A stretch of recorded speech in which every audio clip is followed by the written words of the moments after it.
PoK versus India அப்படின்னு கூட சொல்லலாம். ஒரு வக்கற்ற நிலையில் இருக்கக்கூடிய ஒரு நாடு தான் பாகிஸ்தான். எனக்கெல்லாம் 2 நாள் அப்படியே மனசுல அவ்வளோ கஷ்டமா இருந்துச்சு. இதுதான் பாஜகவுக்கு முதல் அடி.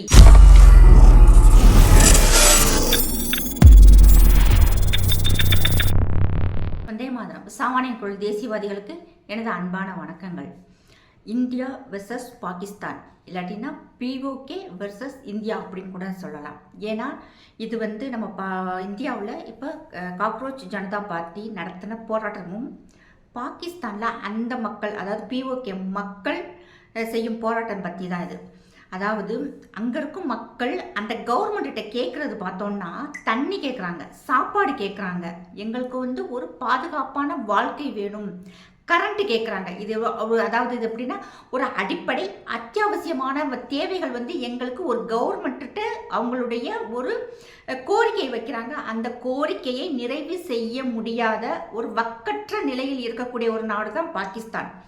அந்த நாடு இன்னைக்கு நம்ம நாட்டில் நடந்த ஒரு போராட்டம், காக்ரோச் ஜனதா பார்ட்டியினுடைய அந்த கற்பாம்பூச்சி பார்ட்டியினுடைய போராட்டத்தை அதாவது சக்ஸஸ்ஃபுல் ஆயிருச்சு அப்படின்னு சொல்லிட்டு அங்கே இருக்கும் அரசியல்வாதிகள் நம்ம நாட்டை பற்றி பேசுகிறாங்க. அதுதான் இங்கே மிக கொடுமையாக இருக்கு. அவங்க நாட்டு மக்களுக்கு சரியாக சோறு கொடுக்க முடியல, மாவு கொடுக்க முடியல, தண்ணி கொடுக்க முடியல, கரண்ட்டு கொடுக்க முடியல, பாதுகாப்பு கொடுக்க முடியாத ஒரு நாடு. இங்கே நம்ம நாட்டில் நடந்த ஒரு சின்ன போராட்டம் தான் இது. இதில் பார்த்தோம்னா கிட்டத்தட்ட ஒரு 3000க்கு கிட்டக்க நிறைய பேர் குற்ற பின்னணி உடையவர்கள், கொள்ளக்காரன், கற்பழிச்சவன், மிகவும் அடுத்த சொத்தை ஆட்டை போட்டவன், மிகவும் குற்ற பின்னணி உடைய ஆட்கள் 3000 பேர் அந்த மாணவர்கள் கூட்டத்தில் கலந்துருக்காங்க.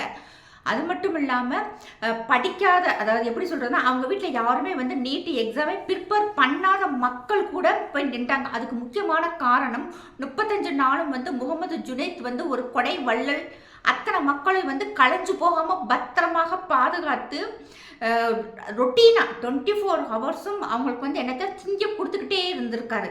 அதான் இது பூரா என்ன சொல்கிறது, கஞ்சிக்கு செத்த கழுதைகள்னு சொல்லுவோம் இல்லையா, அது மாதிரியே பீஸா பார்க்காம, பர்கர் பார்க்காம, சாப்பாடு பார்க்காம, பாதாம் பால் பார்க்காம, அங்கே போய் எவனோ ஒருத்தர் ஃப்ரீயாக கொடுத்தா பினாயில கூட 2 தடவை வாங்கி குடிக்கிற கூட்டம் போல இது. அம்புட்டே வாங்கி அங்கே தின்றது மட்டும் இல்லாமல் நம்ம பாரத பிரதமரை தவறாக பேசினாங்க. இன்னைக்கு பார்த்தோம்னா நம்ம பாரத பிரதமரை யார் பேசுகிறாங்களோ ஒவ்வொருத்தவங்களையும் தனித்தனியாக அவங்க பேசுறதை ஃபுல்லாகவே அப்படியே செப்பரேட் பண்ணி தனித்தனியாக வீடியோக்கள் வருது. அந்த வீடியோக்களை அங்கே இருக்கும் நிறைய பொதுமக்களே பார்த்தோம்னா அந்த பிள்ளைகளை, அந்த பசங்களை ஐடென்டிஃபை பண்ணி ரோட்லையும், பஸ்லையும், ரயில்வே ஸ்டேஷன்லையும், கடையிலையும் செருப்பால் அடிக்காத வரதான். ஒரு சிலர் ஆண்களெல்லாம் நல்லா அடி வாங்கிடுறாங்க. அடி வாங்கி அழுது மன்னிப்பு கேட்டு வீடியோ போடுறாங்க. ஆனால் நம்முடைய பாரத பிரதமர் பெருந்தன்மையாக நம்மளுடைய குழந்தைகள் வழிமாறி போயிட்டாங்க, அவங்கள நல்வழிப்படுத்த வேண்டியது நம்மளுடைய கடமை, அது எல்லாரும் வாங்க நம்ம சேர்ந்து இந்த நாட்டை முன்னேற்றுவோம் அப்படின்னு சொல்லி பேசுகிறார். உண்மையிலே அந்த வீடியோ பார்த்து எனக்கெல்லாம் 2 நாள் அப்படியே மனசில் அவ்வளோ கஷ்டமாக இருந்துச்சு. எதுக்கு இவ்வளோ பெருந்தன்மை உங்கள்கிட்ட காட்டணும்? யோகி ஆதித்யநாத்தை தூக்கி ஒரு 6 மாதத்துக்கு ஒரு பிஎம்மாக கூட உட்கார வச்சா அத்தனை பேரையும் அடித்து துவைச்சி பிழிஞ்சு காயப்பட்டாதான் இவங்கெல்லாம் அடங்குவாங்க. ஆனால் இவர் பார்த்தோன்னா அப்படியாப்பட்ட ஆட்களை கூட மன்னிச்சு எல்லாரும் வாங்க, நம்ம எல்லாரும் சேர்ந்து நம்ம நாட்டை முன்னேற்றுவோம், நீங்களும் முன்னேறுங்க, நம்ம நாடும் முன்னேறும், உலகத்திலே நம்மளுடைய இளைஞர்களுடைய அறிவுத்திறன் ஊழகம் பூரா தெரியணும் அப்படின்ட்டு அவ்வளோ பெருந்தன்மையாக எங்கள் அம்மாவை நீங்கள் திட்டுறீங்கன்னு சொல்லும்போது எப்படியாப்பட்டோம்னா தான் அந்த மனசு கலங்கிடும். நம்ம ஊரில் சண்டை வந்தோடனே எடுத்தோடனே அம்மாவை என்ன வார்த்தை சொல்லி திட்டுவோம், அந்த வார்த்தையை அந்த இளைஞன் சொல்லியிருக்கான். அத்தனை பெண்கள் பேசியிருக்காங்க. அவங்க அம்மா இருக்கும்போது மகன் கூட போய் ஒரு பிரதமர், நாட்டினுடைய பிரதமர், அவர் நினைச்சிருந்தா அவர் கூட்டத்தை கும்பலாக கொண்டு போய் அவங்க பக்கத்தில் வச்சிருக்கலாம். ஆனால் தன்னுடைய பெத்த தாயை கூட தன் கூட வைக்காத ஒரு உத்தமர் தான் நம்முடைய பாரத பிரதமர். அப்படியாப்பட்ட தாய் அவங்க நினச்சிருந்தா 4 சாத்தி என்ன எப்போ பாரு ஆர்எஸ்எஸ் பின்னாடி போகிற, எப்போ பாரு நாடுன்னு சுற்றுற, ஒழுங்காக கல்யாணம் பண்ணிட்டு பொண்டாட்டி பிள்ளைன்னு இருன்னு சொல்லியிருந்தா கண்டிப்பாக ஒரு மகன் கேட்டிருப்பாரு. ஆனால் அந்த படிக்காத தாய்க்கு, அந்த ஏழை தாய்க்கு அன்னைக்கே தெரிஞ்சிருக்கு நம்மளுடைய பிள்ளை இந்த நாட்டுக்காக ஏதோ செய்யணும்னு வந்திருக்கான், இவனுடைய திங்கிங் வேற மாதிரி இருக்கு, இவனுடைய எதிர்பார்ப்பே வேற மாதிரி இருக்குன்னு சொல்லிட்டு அந்த தாய் புரிஞ்சுக்கிட்டு அந்த வயசுலேயும் அவருடைய இஷ்டத்துக்கு விட போய்த்தான் இன்னைக்கு இப்படி ஒரு பிரதமர் வந்து நமக்கு கிடைச்சிருக்காங்க. உண்மையிலேயே சொல்றேன், நம்ம பாரத பிரதமர் இருக்கிற காலத்துல நம்மளாம் இருக்கணும்னு நினைக்கும் போதே வந்து ஏதோ ஒரு பிளஸ்டு, நம்மளாம் வந்து புண்ணியம் பண்ணியிருக்கோம், ஆசீர்வதிக்கப்பட்டிருக்கோம். நான் உண்மையிலே அப்படிதான் நினைக்கிறேன். ஏன்னா மற்ற நாட்டில் இன்னைக்கு பாகிஸ்தானெல்லாம் பார்க்கும்போது அங்க என்ன பிரச்சனை, ஒரு மக்களுடைய அடிப்படை தேவைகளை அந்த மக்கள் கேட்குறாங்க, அது அந்த கவர்மெண்ட் கொடுக்க மாட்டேங்குது. ராணுவம் வந்து கண்மூடித்தனமாக அங்கே இருக்கும் ராணுவத்துக்கு பைத்தியம் பிடிச்சிருச்சு, கிறுக்கு பிடிச்ச மாதிரி பொதுமக்களை பூரா சுட்டு தள்ளுறாங்க. டேங்கர் லாரி வந்து ஒரு ஆள் மேலே ஏறி இறங்குது, ஒரு டேங்கர் மேலே ஒரு பெண்ணினுடைய சடலம் வந்து கிடக்குது. அது ஆனா பெண்ணான்னு தெரியல, ஏன்னா அங்கே இருக்கும் பெரும்பாலும் பைஜாமா போட்டிருக்காங்க. அப்படி அந்த பைஜாமா போட்டு ஒரு சடலம் கிடக்குது. அதை கேட்டுட்டு ஒரு ஆள் பின்னாடியே ஓடி வர்றான். ஒரு வீடு, பெரிய கேட்டு போட்ட வீடு, அதுக்கு போய் அந்த காவல்துறை தேவையில்லாம அடிக்கிறாங்க. எதுக்கு அடிக்கிறாங்கன்னு நமக்கே தெரிய மாட்டேங்குது. தெரிச்சு ஓடுறாங்க, பெண்கள் எல்லாம் தெரிச்சு ஓடுறாங்க. பிஓகேயில் இருக்கும் பெண்கள் வந்து அழுது கெஞ்சி வீடியோ போடுறாங்க. உலக மீடியாவே உங்களுக்கெல்லாம் கண்ணு தெரியலையான்னு கேட்குறாங்க. அரபு நாடுகளே நீங்களாம் எங்களை கண்டுக்க மாட்டீங்களான்னு கேட்குறாங்க. இப்போ நான் எதுக்கு இதை சொல்கிறேன்னா, அதாவது வந்து இப்போ நேபாளத்தில் நடந்த பிரச்சனைகள் பார்த்தோம்னா, நேபாளிகள் வந்து அரபு கண்ட்ரீஸில் நிறைய வேலை பார்க்குறாங்க, அவங்கெல்லாம் வந்து இவங்களெல்லாம் திருப்பி அனுப்பிச்சிருவாங்க அப்படின்னு சொன்னாங்க இல்லையா.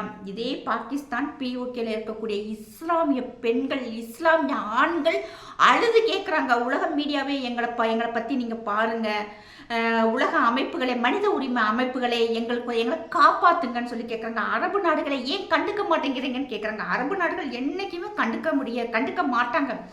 இந்தியன் கவர்மெண்ட்ட, இந்திய இராணுவத்திட்ட வந்து உதவி கேட்குறாங்க. இந்தியன் இராணுவமே எங்களுக்கு உதவி செய்யுங்க, மோடிஜி எங்களை நீங்கள் காப்பாத்துங்கன்னு சொல்லி அவங்க நாட்டை விட்டுட்டு நம்ம நாட்டிட்ட வந்து கதறாங்க. ஆனால் இங்கே இருக்கக்கூடிய மக்கள் பிஓகே வேணும், ஆனால் பிஓகே மக்கள் வேணான்னு சொல்கிறாங்க. ஏன் தெரியுமா, இவங்க வந்து வரும்போது அழுது கெஞ்சி கூத்தாடி உள்ளே வருவானுங்க, வந்ததுக்கு பிறகு இவங்கெல்லாம் நிமிந்துக்குருவாங்க, நம்மளை வந்து திருப்பி அடிக்க ஆரம்பிச்சிருவாங்க. காஷ்மீர் பண்டிட்டுகளுக்கு என்ன நடந்துச்சு, இன்னைக்கு இங்கே இருக்கக்கூடிய மைனாரிட்டியாக இருக்கக்கூடிய இஸ்லாமியர்களுடைய குணநலங்கள் எப்படி இருக்குது, இவங்களால் வந்து ஒத்து போய் வாழவே முடியாது. அதனால் பிஓகே வேணும், பிஓகே மக்கள் வேணான்ட்டு இன்னைக்கு சொல்ல ஆரம்பிச்சிட்டாங்க. அதுக்கு காரணம் இங்கே இருக்கக்கூடிய இஸ்லாமியர்களுடைய மனநிலை. இது என்ன ஆகுதுன்னா, அந்த மக்கள் அழுகுறாங்க. ஒவ்வொரு வீடியோலாம் பார்க்கும்போது அப்படியே நமக்கே வந்து பதறுது. ஆண்டவா நல்ல வேளை எங்களுடைய முன்னோர்கள் அங்கே போகலை, எங்களுடைய முன்னோர்கள் எங்கே இருந்தாலும் அத்தனை பேர் நல்லா இருங்கடான்னு நானும் உண்மையிலே அப்படிதான் நினைக்கிறேன். அவங்க இறந்துட்டாங்க, இருந்தாலுமே வந்து நல்லா இருங்க. ஏன்னா அங்கிட்டலாம் நம்மளாம் போயிருந்தோம்னா அங்கே படுற கஷ்டம், அவங்க படுற அவலங்கள், அவங்க படுற கேவலம் தான் ஒவ்வொரு இந்தியரும் படணும். ஆனால் இன்னைக்கு அதுலேருந்து நம்மளுடைய முன்னோர்கள் நம்மளெல்லாம் காப்பாற்றிட்டான்னு நினைக்கும் போது உண்மையிலே வந்து நம்மளாம் கொடுத்து வச்சவங்கன்னு தான் நான் நினைக்கிறேன். ஏன்னா அந்த பெண்கள் வந்து பாகிஸ்தான் பெண்கள் இப்போ வீடியோ போட ஆரம்பிச்சிட்டாங்க. அவங்களாம் சொல்கிறாங்க, இவங்களுக்கெல்லாம் எனக்கு கிறுக்கு பிடிச்சிருச்சாடா, மதம் பிடிச்சி இப்படி அலையிறீங்க, பெண்கள் ஓடுறாங்க, அவங்கள ஓட விட்டு சுடுறீங்க, ரோட்டில் பூரா சடலமாக வந்து செதறி கிடக்குது. அந்த பாகிஸ்தான் மீடியாக்கள் பார்க்கும்போது என்னடா ஊர் இது, இங்கே இந்தியாவும் பாகிஸ்தானும் ஒன்றா இருந்த நாடு பிரிச்சுட்டு போனதுக்கப்புறம் அந்த நாடு சுடுகாடாக இருக்குது. நேற்று காலையில் பார்த்தோன்னா ஒரு 8 மணிக்குள்ளே ஒரு நியூஸ் போடுறாங்க. அதாவது வந்து 14 காவலர்கள் இறந்துருக்காங்க, 20 பொதுமக்கள் இறந்துருக்காங்க. இது இன்னைக்கு காலையில் பார்த்தோம்னா அது அப்படியே ஆப்போசிட்டாக 20 காவலர்கள் இறந்துருக்காங்க, பொதுமக்களும் இறந்துருக்காங்க, காவல் நிலையம் தீக்கிரையாக்கப்பட்டு பக்கத்தில் போலீஸ் ஸ்டேஷன் பக்கத்தில் முதல்ல வந்து மக்களை வந்து தற்கொலை படை தாக்குதல் நடந்திருக்கு. அடுத்து கொஞ்ச நேரத்தில் பார்த்தோம்னா அந்த காவல் நிலையமுமே பார்த்தோம்னா அப்படியும் டமால் வெடிச்சிருச்சு. அப்படியும் அதெல்லாம் வந்து நமக்கு பார்க்கும்போது, லைவாக பார்க்கும்போது எப்படியாப்பட்ட ஒரு நாடு நமக்கு பக்கத்தில் வந்து நம்ம சிக்கியிருக்கோம் அப்படின்னு தான் நினைக்க தோணுது. அங்கே இருக்கும் மக்களுக்கு அடிப்படை தேவைகளை வந்து நிறைவேற்ற முடியாத ஒரு கவர்மெண்ட்டு, வக்கத்த கவர்மெண்ட். ஆனால் நமக்கு எந்த கவலையுமே இல்லாமல் எல்லாமே வந்து நமக்கு கிடைக்கிது. தேவையே இல்லாமல் ஒரு இஷ்யூவை கிரியேட் பண்ணி அந்த கரப்பாம்பூச்சி கட்சிக்கு வந்து இருக்கிறவங்கெல்லாம் ஆதரவு கொடுத்து ஆர்ப்பாட்டம் பண்ணுறதை பார்க்கும்போது வேதனையாக இருக்குது. இவங்களாம் புரிஞ்சுதான் பண்ணுறாங்களா, புரியாமல் பண்ணுறாங்களா அப்படின்னே தெரிய மாட்டேங்குது.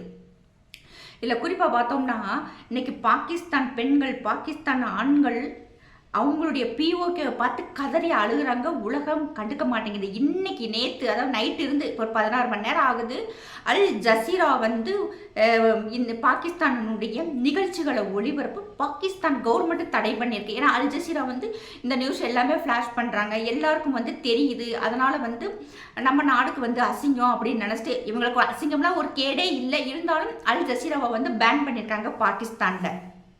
ஆனால் இங்கே நம்ம நாட்டில் பார்த்தோம்னா எல்லா நாட்டு ஐரோப்பிய ஊடகங்களும் இங்கே உட்காந்துக்கிட்டு நம் நாட்டு மக்களை வந்து தேவையில்லாமல் வந்து மூளை செலவை செஞ்சுக்கிட்டு இருக்காங்க. இதில் குறிப்பாக பார்த்தோம்னா இந்த சினிமா கூத்தாடிகள் அவங்கெல்லாம் பணமும் வாங்கிக்கிறாங்க, ஆட்லையும் ஆக்ட் பண்ணிக்கிறாங்க, வேறவங்கள்ட்ட நல்லா பணத்தை வாங்கிட்டு அவங்களுடைய பிள்ளைகளை பூரா வெளிநாடுகளில் படிக்க வச்சுட்டு இங்கே வந்து நீட்டுக்கு எதிராக போராடுறது, பேப்பர் லீக் ஆனதுக்கு எதிராக இங்கே போராடுறாங்க. இல்லை குறிப்பாக பார்த்தோன்னா அவங்க தேவதர்ஷினி அவங்க வந்து ஆடில் நடிச்சிருக்காங்க, அவங்களுமே வந்து நீட்டுக்கு எதிரான போராட்டத்தில் நிற்கிறாங்க. அடுத்து பார்த்தோன்னா சனம் ஷெட்டி ஒருத்தவங்க தான் வந்து பாவம் அவங்கள அசிங்கப்படுத்தி அவங்கள வெளியேற்றி விட்டுட்டாங்க. ரேவதி அவங்களுக்கெல்லாம் என்ன தெரியுமா, அவங்க பொண்ணெல்லாம் பார்த்தோன்னா ஜெர்மனில் படிக்கிறாங்க, பிரகாஷ் ராஜ் பிள்ளைகளுமே வெளிநாட்டில் படிக்கிறாங்க, அத்தனை செலிப்ரிட்டி பிள்ளைகளுமே வெளிநாட்டில் படிக்கிறாங்க, பல லாங்குவேஜஸ் தெரியுது. ஆனால் இங்கே இருக்கக்கூடிய ஏழை பிள்ளைகள் நீட்டில் படித்து பாஸ் ஆகி ஒரு டாக்டர் ஆகிடக்கூடாதுங்கிறதுல கவனமாக இருக்கிறாங்க. இதில் இன்னொன்று பார்த்தோம்னா ஜோதிகா அந்த மாதிரி சொல்கிறாங்க, ஏன் பிள்ளை அபிஜித் மாதிரி வரணும், ஏன் பிள்ளை சோனம் வாங்சூ மாதிரி வரணும் அப்படின்ட்டு. ஏன் அப்படி அஜ்மல் கசாப் மாதிரி வரணும், அப்சல் குரு மாதிரி வரணும், யாசின் மாலிக் மாதிரி வரணும், முகமது அசார் மாதிரி வரணும்னு கூட சொல்ல வேண்டியது தானே. ஏன்னா இப்போ சோனம் வாங்சூ வந்து ஒரு தேச துரோக வழக்கில் அவரை கைது செய்ய போகிறாங்க.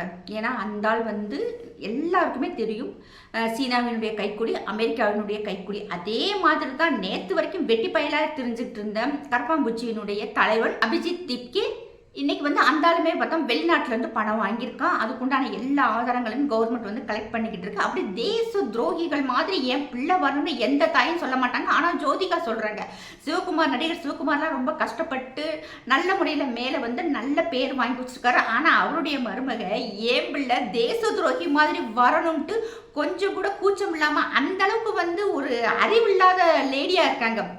அதை ஒரு ஷார்ட்ஸ் ஒன்று பார்த்தேன். அவங்க சொல்கிறாங்க, வருஷம் எலெக்ஷன் வருது இல்லை, நான் ஆன்லைனில் கூட ஓட்டு போடுவேன். எந்த காலத்தில் எந்த நாட்டில் ஆன்லைனில் ஓட்டு போடுறாங்கன்னு தெரியல, அது வருஷம் எலெக்ஷன் வருதாமா.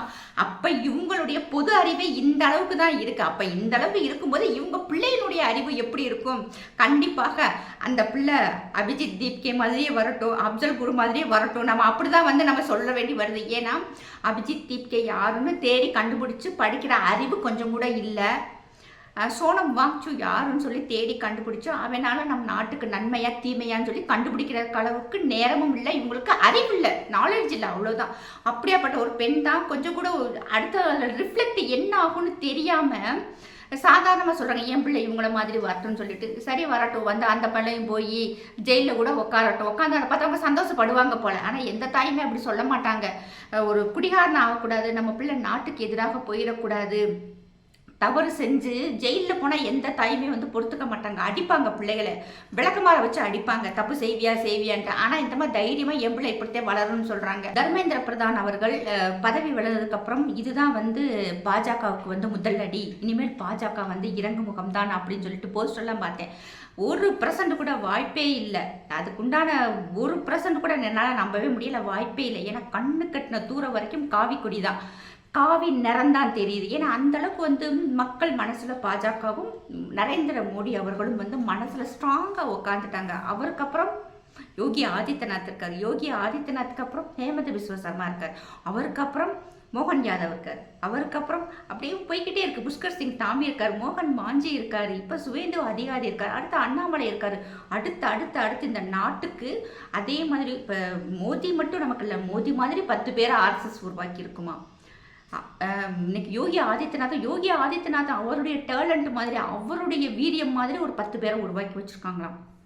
கண்டிப்பாக இருக்கணும். ஏன்னா அப்பதான் வந்து நம்ம நாட்டை வந்து பாதுகாக்க முடியும். அப்படியாப்பட்ட அடுத்தடுத்த தலைவர்கள் வந்து இருக்காங்க. மக்களுக்கு வந்து இன்னைக்கு நம் நாடு நல்ல பொருளாதாரத்தில் மேலே போய்கிட்டு இருக்கு. ஒரு சேஃப்டியாக ஒரு பாதுகாப்பாக நாடுல நம்ம இருக்கோம். நம்மளுடைய பொருளாதார வளர்ச்சி, நம்மளுடைய மக்கள் வாங்கும் திறன், நம்ம மக்கள்கிட்ட இருக்கக்கூடிய ஒரு ஒற்றுமை வந்து எந்த நாட்டு மக்கள்கிட்டையுமே இல்லை. இதெல்லாம் பார்த்து தான் மற்ற நாடுகளுக்கு வந்து பொறாமையினுடைய உச்சத்தில் நம் நாட்டுக்குள்ளே கலவரத்தை ஏற்படுத்துகிறாங்க.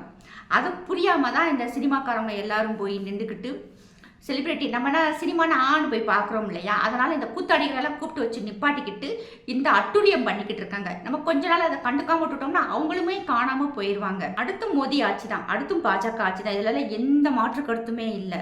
அடுத்து 10 வருஷம் இல்லை, 20 வருஷம் இல்லை, இந்த காங்கிரஸ் கட்சியை ஒழிச்சிட்டாலே போதும் நம்ம நாடு வந்து இன்னும் சுபிட்சமாக இருக்கும். இன்னும் நம்ம நாடு வந்து உலகமே வந்து இன்னும் ஆச்சரியப்படத்தக்க ஒரு வளர்ச்சி அடையும். இன்னும் ஆச்சரியப்படத்தக்க ஒரு மேன்மையான நாடா நம்ம நாடு வந்து மேலே வரும். அதுக்கு தடையாக இருக்கிறது வந்து இந்த காங்கிரஸ் கட்சி தான். உண்மையிலே மோடிக்கு அப்புறம் காங்கிரஸ்ல ஒரு தலைவரை யாரையாவது நம்ம நினைச்சு பார்க்க முடியுமா? ரொம்ப வேண்டாம். நம்ம ராகுலவே எடுத்துக்கலாம். ராகுலுக்கு இப்போ 57 வயசாச்சு. ஒரு பிஸ்னஸ் பண்ணியிருந்தா மிகப்பெரிய ஒரு பிஸ்னஸ் மேன் ஆயிருப்பாரு. அட்லீஸ்ட் ஒரு கவர்மெண்ட் வேலைக்கு போனால் கூட அடுத்த வருஷம் ரிட்டையர்ட் ஆயிடுவார். ஆனால் 57 வயசு வரைக்கும் தன்னுடைய திருமணத்தையும் தன்னுடைய பிள்ளைகளையும் வந்து மறைச்சு வச்சு ஒரு மர்மமான வாழ்க்கையை வாழ்ந்துகிட்டு இருக்க ஒரு மனுஷன் ராகுல் காந்தி. தைரியமா இதுதான் என் பொண்டாட்டி, இதுதான் என் பிள்ளைன்னு சொல்லலாம். அது சொல்லக்கூட ஒரு தைரியம் இல்லை. இப்போ வடநாட்டு பக்கம் ஃபுல்லாக நிறைய ஒரு சில போஸ்ட்டு நானும் பார்த்தேன். ஆனால் நார்த் இந்தியா ஃபுல்லாகவே வந்து அவர் வந்து 2 பசங்களோட விளையாடுற மாதிரி, ஒரு ஹிஜாப் போட்ட ஒரு பெண் அவங்க பக்கத்தில் உட்கார்ற மாதிரி ரொம்ப க்ளோஸாக இருந்தது அந்த வீடியோஸ்லாம் பார்க்கும்போது. அந்த வீடியோக்கள் வந்து பயங்கரமாக வைரல் ஆகிக்கிட்டு இருக்கு. இதை பார்த்து மோட்டாபாய் அமித்ஷா அவர்கள் சிரிச்சுக்கிறாரு. இப்படி தன்னுடைய வாழ்க்கையே வந்து ஒரு மர்மமான முறையில் இருக்குது இல்லையா? நீங்கள் திருமணமே பண்ணாமல் 57 வயசு வரைக்கும் இருந்து நீ எல்லாம் என்னத்தை சாதிக்க போகிற அப்படின்ட்டு எல்லா மக்களும் கேட்க ஆரம்பிச்சிட்டாங்க. அப்படியாப்பட்ட ஒன்று, அதாவது எப்படி சொல்கிறதுன்னா, ஒரு தலைவனுக்கு உண்டான தகுதிகள் 1% கூட இல்லாத ஆளு தான் வந்து காங்கிரஸ் கட்சியினுடைய ராகுல் காந்தி. ஏன்னா அப்பா இஸ்லாமியர், அம்மா கிறிஸ்டியன். ஆனால் இவர் மட்டும் எப்படி பிராமணர் ஆனார்னு தெரியலன்னு சொல்லிட்டு அந்த ஒரு கிளாஸும் போய்கிட்டு இருக்கு. அதனால் நமக்கு வந்து நம் நாட்டை நிர்வகிக்கக்கூடிய ஒரு நல்ல தலைவர் வந்து நரேந்திர மோடி. அதுக்கடுத்து இப்பயுமே எல்லாருமே சொல்ல ஆரம்பிச்சிட்டாங்க. எனக்குமே அதுதான். அட்லீஸ்ட் துணை பிரதமராக கூட நம்ம யோகி ஆதித்யநாத்தை கொண்டு வந்தால் போதும். நம்ம பாரத பிரதமர் வெளிநாடுகளுக்கு போய் வேணுங்கிற வசதிகள் நம்ம நாட்டுக்கு கொண்டு வரலாம். இவரை உள்நாட்டு பிரதமராக கூட போட்டு இங்கே இருக்கிறவங்களை வந்து நல்வழிப்படுத்துறதுக்கு உண்டான நல்ல தலைவர் யோகி ஆதித்யநாத்தாக இருப்பாங்க. அப்படி ஒரு நல்ல முடிவை வந்து நம்முடைய மத்திய அரசாங்கம் செய்யலாம். ஆனால் செய்ய மாட்டேங்க. நாங்கள் செஞ்சுட்டா உண்மையிலேயும் அந்த தீவிரவாதம், அந்த பயங்கரவாதிகளுக்கு வந்து ஒரு பயம் ஏற்படும். ஏன்னா இன்னைக்கு வந்து என்னவே அடி வாங்கினாலும் மிதி வாங்கினாலும் மறுபடியும் தலை தூக்குறாங்க. அந்த தலை தூக்காம தலையையும் வாளையும் இல்லாமல் ஆக்குறதுக்கு யோகி மாதிரி ஒரு ஆள் தான் வேணும். இந்த கரப்பான்பூச்சி பிரச்சனையில் எவ்வளோ பணங்கள் வந்து நம் நாட்டுக்கு உள்ளே வந்திருக்குங்கிறது அதெல்லாம் கேட்கும்போது நமக்கெல்லாம் உண்மையிலே நெஞ்சு வலியே வந்திருக்கும். ஒரு நாட்டை நாசப்படுத்துறதுக்கு இத்தனை கோடி ரூபாயை வந்து இறக்கியிருக்காங்க. ஆனால் அது எல்லாமே பார்த்தோன்னா நம்ம மக்களை உண்மையிலே பாராட்டணும். நம்ம பாரத பிரதமர் ஒரு வீடியோ தான் போட்டார். அதுக்கு பிறகு பார்த்தோன்னா சின்ன பிள்ளையிலேருந்து பெரியவங்க, நேரத்தில் ஒரு லேடி அழுதுகிட்டே வீடியோ போடுறாங்க. அவங்க சொல்கிறாங்க, நான் ஒரு தடவை கூட நான் பாஜகவுக்கு நான் ஓட்டு போடலை. அந்த பொண்ணு சொல்லு, நான் ஒரு தடவை கூட நான் பாஜகவுக்கு ஓட்டே போடலடா. ஆனால் நீங்கள் நம்ம பாரத பிரதமர் இவ்வளோ பண்ணியிருக்காரோ அவரை போய் நீங்கள் இந்த அளவுக்கு நீங்கள் பேசுகிறீங்களேடான்னு சொல்லிட்டு அந்த பெண் சொல்கிறாங்க, நாங்கள் உங்கள் கூட இருக்கிறோம், நீங்கள் நம்ம நாட்டை பார்த்துக்கங்க, நீங்கள் சொன்ன மாதிரி இவங்களால நல்வழிப்படுத்துறதுக்கு உண்டான வேலைகளை நாங்கள் பார்க்குறோம். அந்த பெண் வந்து பாஜகவுக்கு இது வரைக்கும் ஓட்டே போடலன்னு சொல்கிறாங்க. அப்போ அவங்க வந்து வேற கட்சியை சார்ந்தவங்க. பட் இவருடைய வீடியோ பார்த்துட்டு இவங்கெல்லாம் பாரத பிரதமரை பேசுகிறத பார்த்துட்டு அவங்களால தாங்க முடியாமல் அந்த பெண் வந்து வீடியோ போடுறாங்க. நிறையா பெண்கள் பார்த்தோன்னா இன்னைக்கு சோஷியல் மீடியாவில் இறங்கி பக்கத்தில் நாடு பாகிஸ்தானை பந்தாடிக்கிட்டு இருக்காங்க. இங்கே நம்ம தமிழ்நாட்டில் மட்டும்தான் நம்ம வந்து ரொம்ப காமாக போய்கிட்டு இருக்கு. இங்கே இருக்க பாஜகவை நம்ம சொல்ல வேண்டாம். இருந்தாலும் நம்ம மக்கள் வந்து ஓரளவுக்கு இப்போ தான் வந்து அவேர்னஸ் வந்துக்கிட்டு இருக்கு. நம்ம வந்து பாகிஸ்தானுக்கு பதில் கொடுக்காட்டியும் பரவாயில்ல. இங்கே இருக்கும் கட்சிகளுக்கு, இங்கே வந்து நம்ம நாட்டுக்கு எதிராக பேசக்கூடிய ஆட்களுக்கு நம்ம எதிரான பதிவுகளை உடனே நம்ம போட வேண்டியது நம்மளுடைய கடமை. ஏன்னா இங்கே இருக்கும் இளம் தலைமுறையினரை வந்து கெடுக்கிறதுக்குனே வந்து ஒரு கூட்டம் வந்து அலைஞ்சிக்கிட்டு இருக்கு. அதை நம்ம உடைக்கணும்னா நம்ம அத்தனை பேரும் ஒற்றுமையாக இருந்து நம் நாட்டை பாதுகாக்கக்கூடிய அளவுக்கு நம்மகிட்ட ஒரு வலிமை இருக்குது, கண்டிப்பாக இருக்குது. அதை நம்ம சோஷியல் மீடியா மூலமாக நம்ம அத்தனை பேருக்கு உடனே பதில் கொடுத்தோம்னா கண்டிப்பாக அடங்கிடுவாங்க. இன்னைக்கு சைனா எப்படி அடுத்த நாட்டுக்காரனை உள்ள நுழைய விடாமல் வச்சுருக்காங்களோ அதே மாதிரி நம்ம யாரையுமே இன்னைக்கு உள்ள வர விடாமல் வைக்க முடியும். சோஷியல் மீடியா கிட்டத்தட்ட 480க்கும் மேற்பட்ட சோஷியல் மீடியா, பாகிஸ்தானுடைய சோஷியல் மீடியாவை இந்தியாவில் வந்து இப்போ பேன் பண்ணியிருக்காங்க. அதுக்கு அதே மாதிரி நிறைய நியூஸ் சேனல்ஸுமே வந்து பேன் பண்ணியிருக்காங்க. ஒரு சில சேனல்ஸ் மட்டும்தான் நமக்கு தெரியுது. அது மாதிரி நிறைய இன்னுமே அந்த முடிஞ்சளவுக்கு இந்த இன்ஸ்டாகிராமை பேன் பண்ணிட்டா கூட பரவாயில்லை. நிறைய தீவிரவாதி பூரா அதில் தான் வந்து மெசேஜ் பாஸ் பண்ணிக்கிட்டு இருக்காங்கன்னு சொல்லிட்டு அதையுமே வந்து இன்றைக்கி நம்மளுடைய இந்திய அரசாங்கம் கண்டுபிடிச்சிருக்காங்க. அதனால் நம்மளுடைய வலிமை, நம்ம எல்லாம் ஒற்றுமையாக இருந்து ஒரு பொய்யான பிரச்சாரம் பண்ணும்போது அதை உடைக்கணும். ஏன்னா எனக்கு எப்படி கரப்பாம்பூச்சி அடித்து விளக்கமாத்த வச்சு அடித்து துரத்துனாங்களோ அதே மாதிரி நம்மளால் கண்டிப்பாக முடியும். ஜெய்ஹிந்த், ஜெய் பாரத்.